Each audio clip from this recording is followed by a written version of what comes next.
বাংলাদেশে এখন রোহিঙ্গার সংখ্যা 12 লাখেরও বেশি। এর মধ্যে 8 লাখ রোহিঙ্গা প্রবেশ করেছে 2017 সালের সেপ্টেম্বর থেকে পরবর্তী কয়েক মাসে। মিয়ানমারের আরাকানে সামরিক জান্তা এবং বিদ্রোহী আরাকান আর্মির সংঘর্ষের মধ্যে নির্যাতনের শিকার রোহিঙ্গাদের বিভিন্ন সময় মানবিক কারণে আশ্রয় দিয়েছে বাংলাদেশ।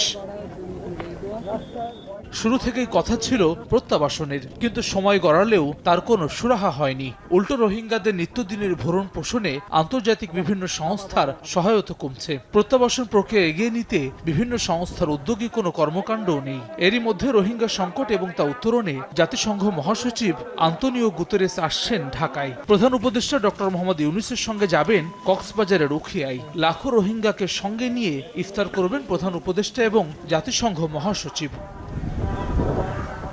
নোবেলজয়ী অর্থনীতিবিদ ডক্টর মোহাম্মদ ইউনূসের দায়িত্বকালে জাতিসংঘ মহাসচিবের রোহিঙ্গা ক্যাম্প পরিদর্শনে আশা দেখছেন অভিবাসন বিশেষজ্ঞরা। এর মধ্য দিয়ে আন্তর্জাতিক সহায়তা বাড়বে বলে প্রত্যাশা তাদের। অঙ্কটা যদি করা যায় যে হ্যাঁ এই পরিমাণটা একেবারে একটা ডেফিসিট থাকবে, সেটা আমি সেক্রেটারি জেনারেল সাহেবের মাধ্যমে কিভাবে তার ইনফ্লুয়েন্সে অন্য অন্য দেশের সাথে, তার যেহেতু অনেক দেশের সাথে সম্পর্ক আছে, সেখান থেকে আমি আনতে পারি কিনা।